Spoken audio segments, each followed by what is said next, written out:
반려동물과 함께 병원을 찾는 사람들. 이들의 마음속에는 소중한 반려동물과 오랫동안 건강하게 지내고 싶은 바람이 담겨 있을 텐데요. 이곳에서 종종 걸음이 귀여운 하얀 털과 초롱한 눈을 가진 아리를 만났습니다. 수줍음이 많아 보호자 곁을 떠나지 않는 아리는 무슨 이유로 병원을 찾았을까요? 아리는 강아지 심장병을 앓고 있습니다. 심장은 생명을 유지하고 지탱하는 중요한 장기인데 병이 생긴다면 누구에게나 큰 두려움일 텐데요. 청진을 했는데 이제 심장에 잡음이 있다. 그래서 그때 이제 되게 처음으로 알게 됩니다. 진행이 빠른 편이었대요. 되게 건강했었어요. 건강하게. 어느 날부터 물을 마실 때마다 사례가 들리기 시작한 아리. 처음엔 단순한 기관지 문제일 거라 생각했지만 검사 결과에서 예상과는 달리 심장병 진단을 받았습니다. 맨 처음에는 2023년도 그때는 심장 초음파를 봤을 때는 완전 심한 건 아니었는데 약을 먹을 정도까지는 아니었는데 8월 달에 심장 기침이 너무 심해져가지고 병원에 와주셨는데 그때는 이제 심장병이 더 진행이 돼서 이제 그때부터 약을 먹기 시작을 했었죠. 그나마 다행인 건 심장병을 처음 발견했을 때 아리의 상태는 초기 단계였는데요. 보호자의 지극한 관심 덕에 아리의 심장병은 비교적 빨리 발견될 수 있었습니다. 이제 아리의 건강 상태를 확인해 보려고 하는데요. 아리에게 맞는 약을 제조하기 위해서는 정기 검사가 꼭 필요합니다. 지금은 아리의 이제 분당 심장 박동수를 측정을 하고 있는데요. 심장 박동수뿐만 아니라 리듬을 좀 들어서 심장병의 변화를 확인을 하고 있습니다.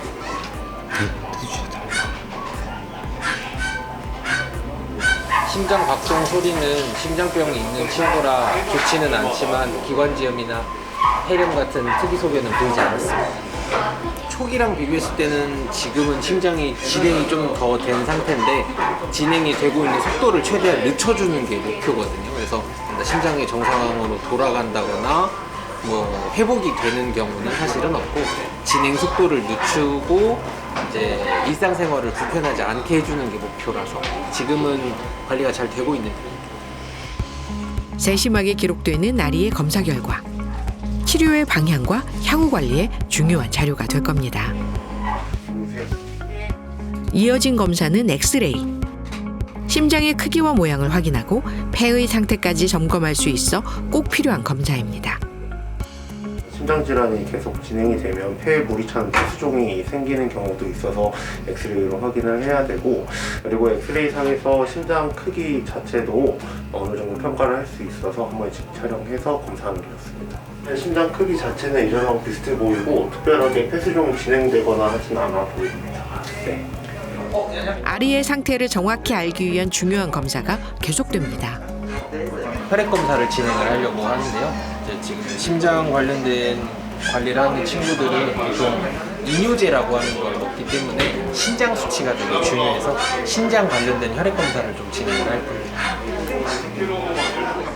체내 수분을 배출하는 이뇨제는 심장 질환의 중요한 약물인데요. 오래 복용하면 신장에 부담을 줄 수 있어 신장 관리가 필수라고 합니다. 중요한 검사라는 걸 아는지 아리도 협조를 잘하는데요.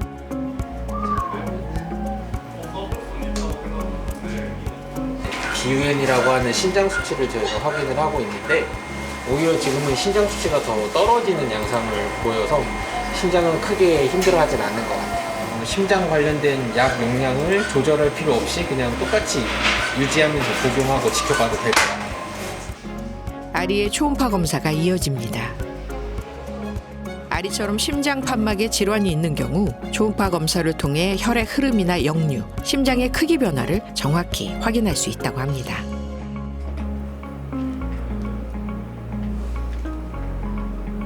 두 달 만에 체크하는 건데 얘가 눈빛이 변화 선생님들. 초음파 검사에서 특별한 이상이라도 발견된 걸까요? 지금 약 먹으면서 굉장히 상태가 많이 좋다고는 했거든요. 아리의 경우 꾸준히 관리해온 터라 더더욱 큰 이상이 없어야 할 텐데요. 좀 크기 뜬 건 맞는 것 같아요. 계속 너무 귀엽고. 2달 전하고 비교했을 때 역류량 자체는 크게 변화가 있지는 않아요. 심장 크기 변화가 더 중요해서 이전 2달 전하고 비교했을 때 심장 크기는 좀 줄어들어서 개선이 있는 것처럼 확인이 됩니다. 그렇다고 약을 감량하기에는 아직도 심장이 완전 정상으로 되거나 그렇지는 않아서 약은 그대로 복용하면서 추후 경과를 좀 지켜봐야 될 것 같습니다. 아리에게 너무 좋은 소식인데요. 빨리 보호자에게 기쁜 소식을 전해야겠죠. 심장 초음파에서 좀 특이사항이 하나 있는데 결과부터 말씀드리면 좋아진 쪽으로 변화가 있어요. 나빠진 쪽이 아니라 보통 이런 거 이렇게 기다리실 때 제가 뜸들이면 되게 걱정 많이 하시거든요. 근데 그렇지는 않고요. 증상이 없었는데. 네, 좋은 쪽으로 변화가 좀 있어서 대자로 눕는 거 되게 오랜만에 보고 네. 있었어요. 신장 수치도 오히려 이전보다도 더 떨어졌어요. 원래 신장 수치가 조금 정상 범위보다 한 50% 가까이 조금 증가한 거를 유지하고 있었는데 관리가 되게 잘 되고 있다고 판단이 되고 약 용량이라든지 이런 것들은 뭐 변화하거나 이런 것들은 없이 그대로 먹고 다음 정기 검진 해보면 될 것 같아요. 기특하게도 잘 견디고 있는 아리. 이런 아리에게 가족들이 바라는 게 있다고 하는데요. 지금처럼 그냥 계속 아플 때 저한테 되게 잘 오거든요. 지금처럼 이렇게 아프거나 불편할 때 티 좀 내주고 잘 먹고 잘 싸고 치료하는 한은 그러니까 최대한 많이 아프지만 않았으면 좋겠어요. 다양한 질병으로 병원에 찾아오는 친구들. 아리처럼 보호자의 관심과 사랑 덕에 건강을 되찾고 있는데요. 그 뒤에는 자상한 수의사들이 있기에 동물들도 편히 잘 수가 있습니다. 이들을 위해 우리가 할 수 있는 건 또 무엇이 있을까요? 만약에 기침 증상을 보인다라고 하면 병원에 내원해 주셔서 한번 검사랑 진행해 보시고 심장병을 초기에 발견하면 아리처럼 관리가 잘 돼서 병을 크게 키우지 않을 수 있으니까 정기적인 검사를 보호자분들한테 권장드립니다. 안녕하세요. 토크닥터 팬 노소정입니다. 앞서 아리의 사례를 통해 정기검진으로 심장병을 관리하는 영상 살펴봤는데요. 오늘 토크닥터 펫에서는 수의사 한진수 선생님과 함께 강아지 심장병에 관한 이야기 나눠봅니다.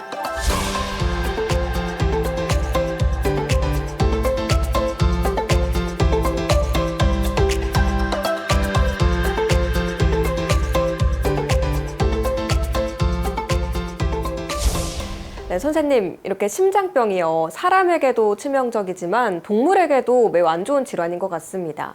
특히 강아지한테는 얼마나 위험한 질환인가요? 아리가 앓고 있는 심장병은 승모판 폐쇄부전이라고 하는 질환입니다. 좌심방과 좌심실 사이의 판막을 승모판이라고 하는데 이 승모판에 이상이 생겨서 좌심방과 좌심실 사이의 혈류에 이상이 생기는 질환을 승모판 폐쇄부전이라고 합니다. 이 질환은 갑작스러운 실신이나 폐성 고혈압, 폐수종 등 중증의 증상을 보일 수 있습니다. 네, 아리 영상을 보니까 물 마시다가 사례가 자주 들리더라고요. 심장병과 사례가 들리는 것, 어떤 연관이 있을까요? 심장병이 있는 환자들은 심박출량이 부족해지는 증상을 보이게 됩니다. 심장은 이를 스스로 해결하려고 노력하면서 심장의 크기가 커지게 됩니다. 하지만 이러한 변화가 심장 위에 있는 기관을 압박해 기관의 직경이 좁아지면서 기관을 통과하는 공기의 흐름이 빨라져 물을 마실 때 사례가 들리거나 기침을 유발합니다. 네, 영상을 보니까 아리가 굉장히 많은 검사를 받더라고요. 구체적으로 어떤 검사들을 받았는지 궁금합니다. 아리처럼 심장병이 있는 환자들은 정기검진에서 청진검사, 혈압검사, 혈액검사, 흉부 엑스레이 및 심장 초음파 등의 검사를 진행합니다. 청진으로 심장의 박동 및 호흡 소리를 확인하고 혈압을 확인합니다. 그리고 혈액검사를 통해 심장 근육 관련 수치 및 신장 수치 등을 확인하고 흉부 엑스레이와 심장 초음파로 심장의 크기, 모양, 판막의 상태 등을 평가합니다. 네, 아리의 경우는 빨리 알아차려서 초기에 발견을 한 게 다행인데 이렇게 빨리 알아차리는 게 쉽지는 않을 것 같습니다. 어떤 증상들을 평소에 주의 깊게 살펴봐야 알아차릴 수 있을까요? 강아지의 심장병은 여러 가지 이유로 조기에 발견하기가 어렵습니다. 초기에는 기침 등 비교적 가벼운 증상만 일시적으로 보이는 경우가 많습니다. 따라서 나이나 품종을 확인해 심장병의 위험 요인이 있다면 가벼운 기침 증상이나 산책을 힘들어하는 정도의 증상도 병원에 방문하여 확인해 보는 것이 좋습니다. 네, 아리처럼 초기에 발견한 경우도 있겠지만 병이 좀 진행된 후에 발견한 경우엔 예후의 차이도 있겠죠? 네, 빨리 발견하면 발견할수록 예후가 좋습니다. 물론 심장병을 매우 이른 시기에 발견했을 때는 심장약을 먹지 않고 지켜보는 경우도 있습니다. 그리고 초기에 발견한 심장병은 한 가지 약물만 복용하면서 증상을 관찰하는 경우도 있습니다. 하지만 심장병이 많이 진행된 이후에 발견하게 된다면 심장과 밀접하게 연관된 콩팥도 많이 망가져 있을 가능성이 높아서 관리에 어려움이 많고 먹어야 하는 내복약도 매우 많아지게 됩니다. 네, 약을 언급해 주셔서 이런 생각이 드는데요. 좀 심장병 있는 아이들은 약을 먹거나 마취를 할 때 좀 무리가 가지 않을까라는 생각이 많이들 하실 것 같아요. 좀 실제로 영향이 있을까요? 심장병이 있는 환자는 가능하다면 마취를 하지 않는 것이 좋습니다. 또 콩팥이나 혈압, 자율신경계 등에 영향을 주는 약물도 사용 시에 각별한 주의가 필요합니다. 따라서 심장병을 관리하고 있는 환자들은 다른 질환을 치료할 때 주치의와 상담 후에 치료 및 검사를 진행하는 것이 중요합니다. 네, 그럼 나이가 많은 강아지들이 심장병 걸렸을 때 합병증 걱정도 많이 될 것 같습니다. 합병증을 줄이기 위해 주의할 점이 있을까요? 심장병을 관리하고 있는 환자라면 폐수종, 신부전, 혈전으로 인한 뇌질환 등 여러 가지 합병증이 생길 가능성이 높습니다. 이를 관리하기 위해서는 적절한 내복약 복용, 정기적인 검진 등이 반드시 필요합니다. 또 보호자분들이 꼭 관리해 주셔야 될 것이 바로 체중입니다. 심장약을 복용할 때 간식과 함께 복용하는 경우가 많은데 이는 체중 증가의 중요한 원인이 되므로 내복약 복용 시에는 최대한 다른 음식과 복용하는 것을 피하는 것이 좋습니다. 네, 오늘 심장병에 관한 여러 가지 도움 말씀 주셨는데요. 이 시간에 못다한 얘기는 다음 시간에 좀 더 나눠보도록 하겠습니다. 토크닥터 펫, 오늘은 한진수 선생님과 함께 강아지 심장병에 관한 이야기 나눠봤습니다. 다음 시간에도 반려동물을 위한 유익한 이야기들로 돌아오겠습니다. 함께해 주신 시청자 여러분 고맙습니다.